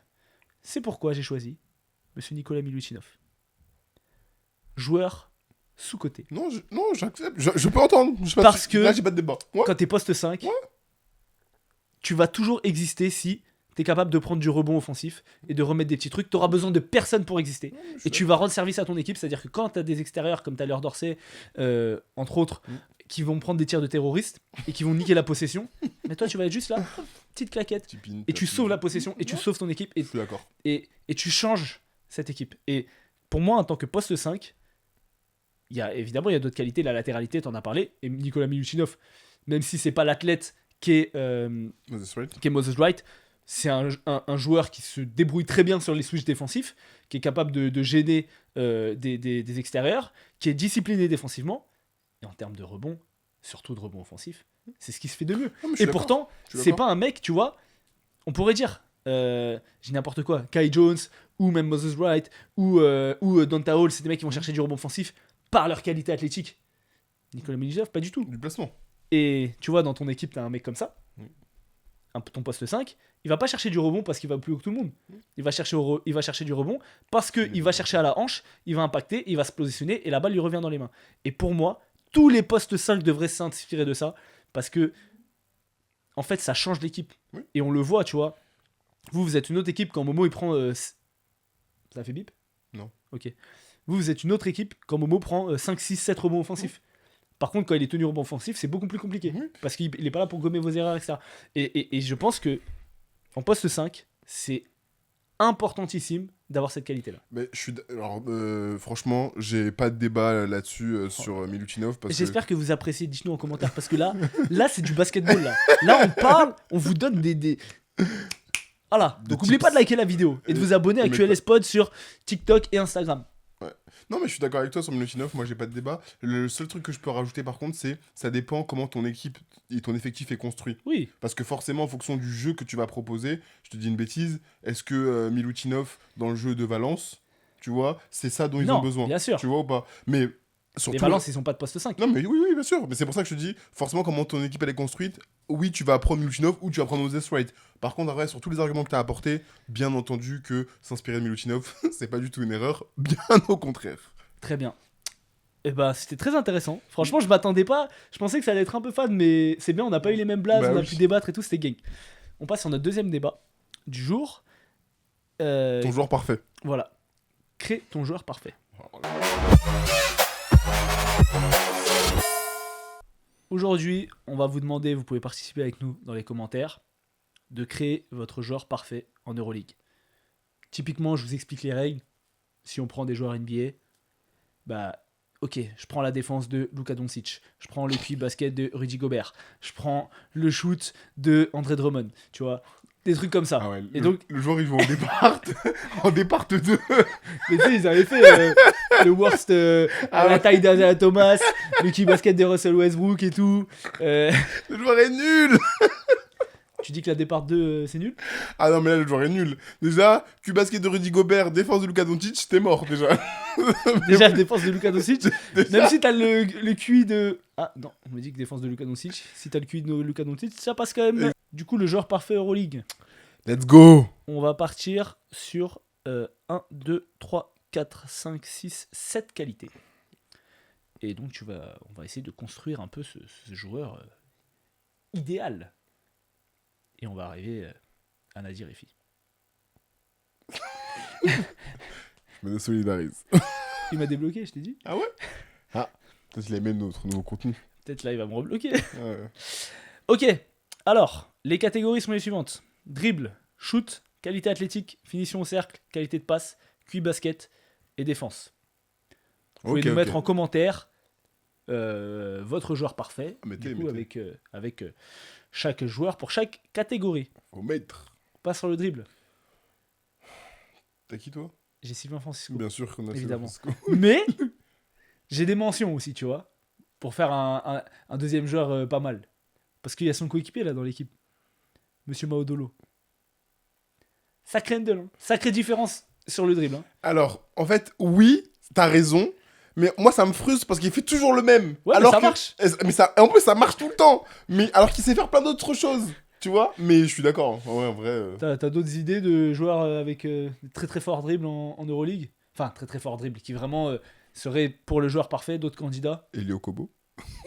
Poto Elio Kobo sur du dribble, sur du... Non, je l'ai vu mettre des sécros. Je l'ai vu faire... Non, Elio Kobo. Là, je trouve que... Méchant à prendre en 1 contre 1. Très méchant à prendre. Je trouve que Elio Kobo, avec son dribble, se crée surtout des espaces pour des step back, mais je le vois pas aller fixer de la défense sur du 1 contre 1. Je le vois être capable d'aller fixer de la défense sur du pick and roll, sur de la transition, aller chercher des tirs à mi-distance, mais je le vois pas vraiment, genre, s'écroît un mec et partir et aller finir, tu vois. Comme par exemple pouvait le faire Prime Lorenzo Brown. On peut plus le mettre maintenant, mais tu vois, à l'époque du Maccabi, Oui. voilà, Oui. c'était relou. C'était dans ce truc-là. Là, c'est Mais quel- Sylvain Francisco, Quête d'Avre Brown. on est d'accord. Oui, bien sûr, logique. On Bon, voit le mettre shoot, des- vas-y, on va évacuer. Andras Obst. Logique. Logique. Si c'est pas lui, c'est qui? Meilleur shooter de Euroleague, clairement. Si c'est pas lui, c'est qui? Tenant en titre du record de 11 tirs à 3 points Ouais, ça n'a pas bougé encore. l'année dernière. Il s'en approche parfois de temps en temps. Il fait des matchs à 7, 8, 10. Je crois qu'il fait un match à 10 cette année. Ah, Euh, j'ai pas regardé. Bah Là. si, il fait un match à 36 points, 10 tirs à 3 points, je crois. C'est bien. Euh, Bien vu, Andras. Donc voilà, rien à dire. Gestuelle parfaite, efficacité. Rien à dire. Je pense qu'il a pas de concurrent. Et en plus de ça, parmi les shooters, il y a souvent des tirs catch and shoot et après dribble. Et lui, il a tout. Lui, il a les deux. Catch and shoot, dribble, range, Il a- contesté. il a tout. Il a les deux. Hein, lui. Franchement, Il n'y a pas de sujet. en fait, j'ai personne qui me vient en tête genre qui se rapproche du niveau de shoot. En Il y, Euroleague. il y a plein de très forts shooters, hein, Oui. mais il y a personne qui se rapproche. Ouais. Oui, en Euroleague, En bien Euroleague. sûr. Sinon, il y a Steph Steph Curry. Curry existe. Mais on a vu en FIBA, gros, que Steph Curry et Andreas Hobbs, en vrai, ça se regarde dans les yeux, mec. Sur le shoot. Oui. C'est juste que bon, Steph Curry est capable de faire d'autres choses. Steph Curry, par exemple, s'il sera en Euroleague, c'est lui qui aurait le meilleur dribble d'Euroleague. Et le meilleur shoot. Oui. Crois-moi. C'est pour ça que c'est un bon joueur. Qualité athlétique. Là, peut-être on aura un débat. Moi, j'étais Eric Jones. Bah, j'ai Tyreek Jones aussi. Ah ouais? Ah ouais. J'ai mis en mention Moses Wright. Ouais, tu peux. Parce que voilà, c'est des intérieurs qui sont montés sur ressort, qui sont capables d'aller chercher du rebond, aider à aller la tête au cercle, enfin tête au plafond même, mais qui ont aussi de la latéralité. J'aime bien. Et donc évidemment, les qualités athlétiques, c'est pas que la détente, Dis bien. c'est aussi la vitesse, c'est aussi l'agilité, le fait de pouvoir faire des déplacements latéraux et des changements de direction. C'est des mecs qui sont les deux undersize et qui sont très très durs au mal. Donc Tyreek Jones, ça me va. J'aimerais bien avoir ses qualités athlétiques. Vraiment. Vraiment. Très bien. Finition au cercle. Marcus Howard. On va t'en mettre une, pas deux. J'ai Marcus Howard. Je plaisante pas. J'ai Marcus Howard. C'est pas une blague. Là, je suis sérieux. Premier degré. T'as qui, toi? Gros, dis-moi ton vrai blague. Oh, t'as J'ai qui? failli y croire. T'as- J'ai failli y croire. J'ai failli y T'as qui, croire. toi? T'as qui, toi? J'ai 3 blazes. Vas-y, dis. Mais je vais dire mon numéro 1, c'est Carson Edwards. Ah? Et t'as qui en autre blaze? Sacha Vezenkov. Ok. Telen Horton Tucker. J'ai aucun des trois, ça tombe bien. Ok, c'est qui? Marcus Howard. Non, mais c'est vas-y, que- gros. C'est bon, j'ai Carson Edwards. Carson Edwards, voilà. Non, j'ai Carson Edwards parce que je trouve que par rapport à J'aime sa bien, taille. on est corda. ric-rac. On est corda. Non, mais C'est par pas rapport. ric-rac, on est raccord. ça On est veut dire. raccord, on est corda, c'est pour ça. Mais par rapport à sa taille, ce que Carson Edwards peut proposer sur ses finitions main droite, main gauche, il va chercher des flotteurs très hauts, capables de absorber le contact et de quand même mettre son double pas, Ça, c'est un truc dont les petits doivent s'inspirer. d'aller chercher le Exactement. contact, prendre le finir contact. les deux mains, aller C'est chercher fort. du up and under, se servir du cercle comme protection, etc. Très très fort pour un mec de sa taille. Mais blague à part, j'ai vraiment une mention Marcus Howard. Pour le coup, c'est ma mention, c'est Ah pas. non, mais c'est Marcus pas. Howard, quand il rentre dans la raquette, il est très fort sur les flotteurs. Le truc, c'est qu'il rentre tellement peu dans la raquette. Mais il est capable d'avoir Et- le flotteur pied inversé, main droite, main Voilà, gauche. il est très fort sur le flotteur, mais il a que le flotteur. C'est-à-dire qu'il Oh. il va pas finir au contact, il va pas faire d'up and under, etc. Tu vois, je Oui. le vois faire que du flotteur. Ouais. Donc pour moi, je le mets pas dans les mentions. Par contre, Sacha Vezenkov, flotteur. Et surtout, ce que je trouve impressionnant dans Sacha Vezenkov, c'est sa capacité à aller chercher du contact. Tu sais, il va toujours balancer les bras dans le défenseur pour aller essayer de chercher des fautes, mais il met tout le temps. Alors que c'est des trucs qui sont difficiles, tu sais. Oui. En fait, il est très fort sur monter comme ça et quand même finir près du cercle. Et Talen Horton Tucker, je l'ai mis pour la variété des finitions qu'il est capable d'avoir sur du hop step, sur du spin, sur du prise de contact à les finir et tout. Donc c'est un autre registre. Mais voilà, On va avoir des discussions très inconfortables. D'ici À la fin de la saison D'ici la fin de la saison. évidemment. Parce qu'il y a des joueurs là. Parce qu'il y a des joueurs, dont plusieurs ont fait Fenerbahçe. On va avoir des discussions très inconfortables, les gars. Fener, 13 victoires sur leurs 15 derniers matchs Euroleague. Petite précision. Je dis juste que dans Donc mon on est d'accord ranking, pour mettre Carson Edwards. c'est mes favoris, hein, je le répète encore une fois. On est Oui. d'accord pour Carson Edwards. Oui. Très bien pour la Qualité de passe, on est d'accord aussi, tu peux le dire. On est d'accord, dis-le, mais on est d'accord. Non, de Colo. Ah non, j'ai pas lui. Moi je l'ai pour le cul basket. En fait, aussi. Hein Aussi. oui, en fait, comme je voulais pas le mettre deux fois, du coup j'ai pris un autre mec. T'as mis qui? J'ai mis le mec du Real quand même. J'ai mis Fakou pour la qualité de passe parce que je le trouve. Putain, je l'ai même pas mis dans mes mentions. Ah, moi je l'ai T'as fort, pas fort, d'équipe. fort, fort. Parce qu'en fait, Nando De Colo, oui, je peux le mettre sur la qualité de passe. Il a envoyé une passe, on l'a vu, on l'a mis dans les réseaux, là, la passe dans le dos qui termine dans les mains du mec et qui rate. Elle est exceptionnelle. Mais pour avoir un peu de diversité, j'ai mis Fakou Campazzo parce que J'y ai même pas pensé. je le vois faire des passes exceptionnelles pour Walter Tavares, Surtout pour Gabi Deck. là, quand il décide de jouer, là. Il est trop fort en ce moment en plus. Passe à terre, donc à rebond bien sûr, en l'air pour des alley-oop, passe dans le Ouais. dos, main droite, main gauche. Il les a toutes. Walter Tavares, Ezonia, comment ça s'appelle, Gabi Deck, la connexion argentine. Franchement, je l'ai mis fort. Et je voulais pas mettre Nando deux fois, même si j'aurais pu mettre Nando encore. Ouais. J'ai une mention pour Sylvain Francisco. Tu peux. Passeur sous-côté. Capable de trouver des très très bonnes passes pour ses intérieurs sur du roll. Oui. Assez patient. Oui. Alors que tu sais, on dit souvent que c'est un joueur qui a beaucoup d'échecs, etc. Mais c'est un très bon passeur. Je rappelle que c'est le meilleur passeur de l'Euroleague. Donc voilà. Mais Fakou, ok. Si on met Nando pour le QI basket, Bien sûr. on peut mettre Fakou, ça Mais me va. bien Du sûr. coup, QI basket, Nando. C'est bon, on en a déjà parlé tout à l'heure, ça y est. Ok. Et Ouais. t'as une mention ou pas? Ah, j'ai pas une mention là pour le coup. Toko Shengelia. T'as raison, je te l'accorde. Il Voilà. est très intelligent. Il est très intelligent, je te l'accorde. Alors, pour finir sur la défense, Moi, j'ai un gars peut-être que tu vas pas avoir, toi. Moi, j'ai 4 mecs. Il y a plusieurs mecs que Ok. tu peux mettre. Moi, j'ai mis Jaren Grant. Moi, j'ai mis L'année Jaren Grant. dernière, ouais. Et pour moi, il aurait même dû être défenseur de l'année. Moi, je mets Jaren Grant. Mais cette année, gros, Oui, mais parce que dans le Pana- marasme du le Pana Pana. est trop cata. Mais c'est parce que dans le marasme du Pana, mais Jaren Grant, ce qu'il propose défensivement, et quand il gagne le titre, il faut voir ce qu'il est capable de proposer, et aussi en attaque. Mais là, on parle de la défense. Donc oui, j'ai Jaren Grant. Après, j'ai une question par rapport à ça, c'est que qu'est-ce qui importe dans la défense? Est-ce qu'on prend la taille? Parce qu'auquel cas, bah, je veux la taille de Walter Tavares et avoir la disposition de Walter Tavares. Ou est-ce que je veux un joueur qui soit un peu, comment dire, All around. all-around, et même, vas-y, avoir une size classique, normale, on va dire. Et dans ces cas-là, j'ai Jaren Grant. Bah, sachant que là, on a pour l'instant le dribble de Sylvain, le shoot d'Andras Hobbs, les qualités athlétiques de Tyreek Jones, qui est pas non plus immense. Mhm. La finition au sec de Carson Edwards, la qualité de passe de Facu Campazzo et le Q basket de Nando. On s'en rend plutôt sur un joueur de petite taille. Donc, plutôt la polyvalence défensive, du coup. Donc, Nicolas Arbab, Thomas Walkup, voilà quoi. Mais c'est qui, du coup, t'as choisi qui? Moi, j'ai Jaren Grant. Ah, Jaren Grant, Moi, ok. j'ai Jaren Grant. Moi, j'ai Sergio Scarullo, parce que j'ai 3 joueurs du Real. J'ai Albalde, Garouba et Tavares, défense. Et j'ai Nicolo Melli aussi. Ouais. Mais du coup, je suis quand même impressionné cette saison par la progression La Baldé. d'Abalde. Ouais, ouais. Et le rôle qu'il a réussi à se faire au sein de cette équipe du Real Madrid. Et en plus, Donc Medici. je mettrai Abalde, parce qu'en plus c'est un poste 2 Ouais. qui rentre dans le profil du joueur qu'on est en train de créer. Ouais. On est d'accord sur ça? Ouais, ça me va bien. Sachant qu'Abalde et Jaren Grant, c'est un peu le même profil défensif de toute façon. Ouh, Défendre très fort, beaucoup de mètres de pression, capable physiquement de résister à des impacts, etc. Complètement. Donc ça nous donne un petit mec qui peut faire des hésitations comme Sylvain Francisco, un petit mec qui peut shooter à 8 mètres sans forcer et en mettre 4 d'affilée comme Andreas Hobbs, un mec avec les qualités athlétiques de Tyreek Jones, un mec qui peut finir au cercle comme Carson Edwards, Ouais. en plus avec les qualités athlétiques de Tyreek Jones, Ça va, il peut péter un Thomas. voilà. Qui est aussi capable de faire des passes à la Facu Campazzo, donc si jamais ça monte à 2-3 sur lui parce qu'il commence à être fort, petite passe dans le dos pour un mec tout seul. Évidemment, pour ça, il faut voir le jeu comme Nando De Colo. Et en plus de ça, de l'autre côté du terrain, il te met défend. des presses tout terrain comme Jaren Grant ou Alberto Abalde. Bon joueur de basket. Joueur de basket. Ça se pense à qui? Mais ça, c'est une bonne question. Je suis en train de réfléchir à un joueur. Je sais pas.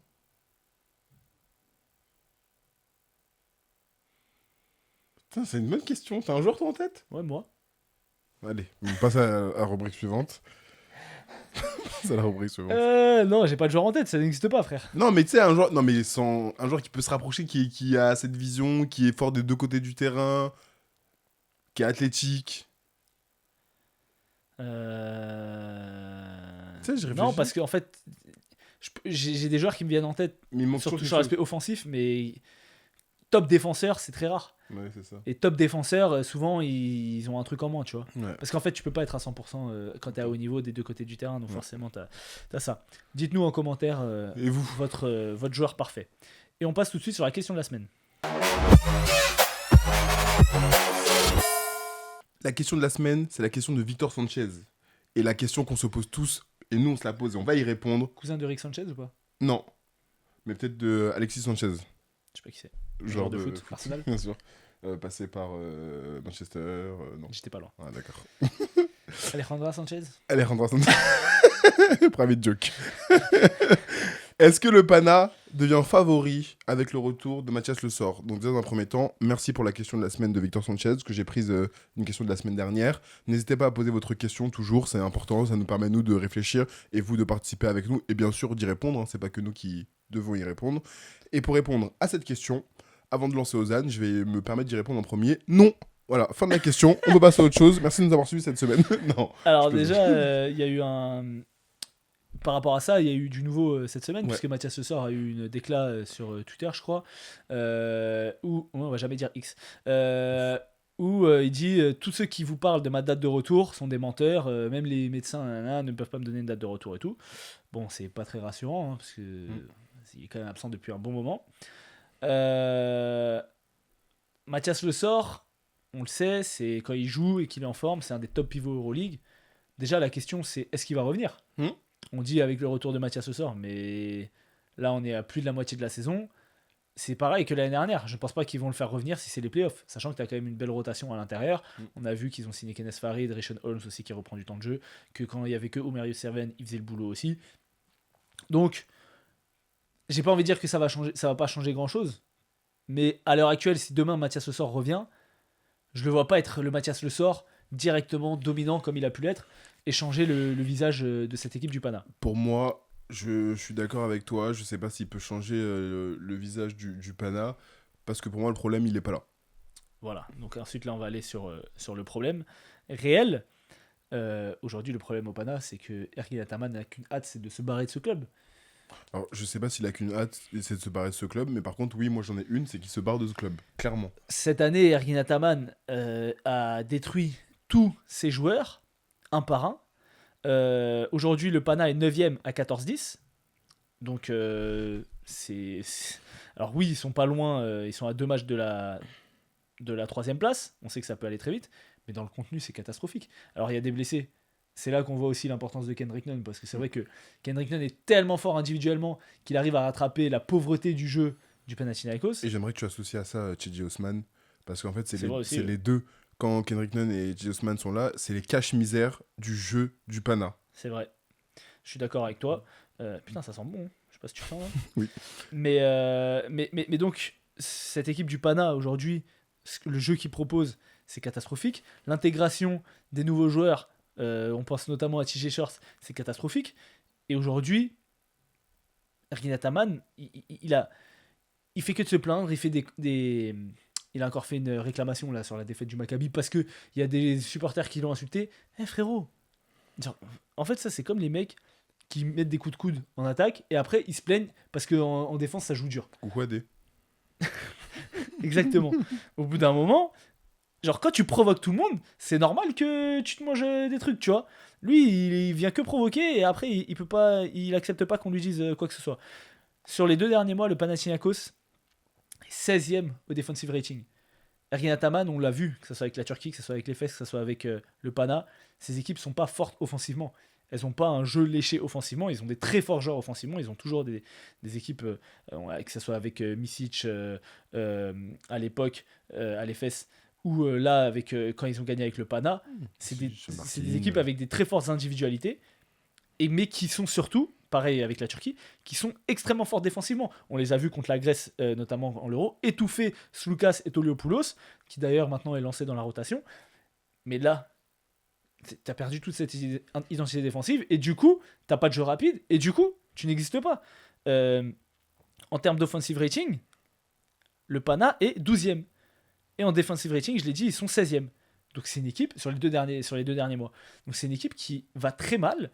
Et pour moi, le principal responsable, c'est Ergin Ataman. Alors on a un peu dévié de la question, mais pour répondre à la question, non, le retour de Mathias Le Sort ne va rien changer, parce que Mathias Le Sort ne suffira pas à combler le manque de cohérence offensive et d'intensité défensive. Oui, il peut apporter de l'intensité défensive, mais à l'heure actuelle, en fait, avant 2027, pour moi, Mathias Le Sort ne peut pas apporter l'intensité défensive qu'il avait apporté avant. Donc il ne changera pas la face du Pana. Je sais pas ce que tu en penses. Je suis d'accord avec toi à 100%, je vais pas m'étaler beaucoup plus.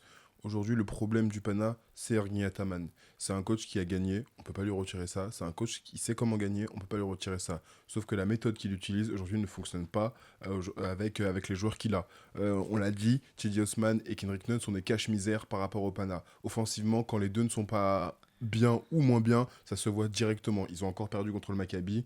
C'est une équipe que j'adore, mais le Pana ne doit jamais perdre contre le Maccabi, même si le Maccabi attrape. Maccabi à domicile en ce moment, relou, 4-0. Mon gars, relou, Maccabi, je te dis, je te le dis. Tu as parlé de la défense, c'est catastrophique. Ils sont beaucoup trop permissifs. Ils laissent passer des possessions. Ils ont des pertes de balles qui n'ont aucun sens. Il n'y a pas de repli. Enfin, au bout d'un moment, tu peux pas être sur le tout pour Chedi, tout pour Kendrick. Ça ne fonctionne pas. Et quand je vois la prestation et les prestations d'un TJ Short entre cette année et l'année dernière, le mec n'a pas perdu de son basket. Non. Alors oui, tu peux pas créer autant autour de TJ que tu l'avais à Paris. Ça, je peux l'entendre. Complètement d'accord. Par contre, c'est pas devenu no offense à je sais pas qui. J'allais tirer sur quelqu'un, mais on va pas donner de blaze. Mais au bout d'un moment, Ergin Ataman n'a pas d'idée. Il n'a pas d'idée. Clairement. Il est pauvre dans ce qu'il propose. Et ça fait que le Pana est 9ème, comme tu l'as très justement dit.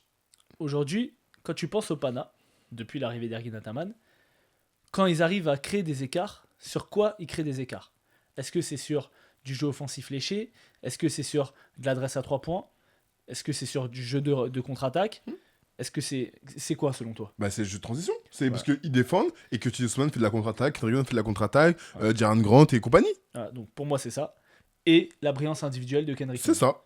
Aujourd'hui, le Pana, en termes d'interception, ils sont...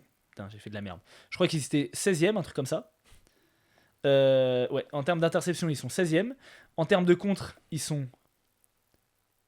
Non, ils sont 18e en termes de contre, c'est ça. En termes de rebond offensif, ce qui peut leur donner des secondes chances, ils sont 13ème. Ils sont au rebond offensif. 13e, donc ils n'ont même pas seconde chance.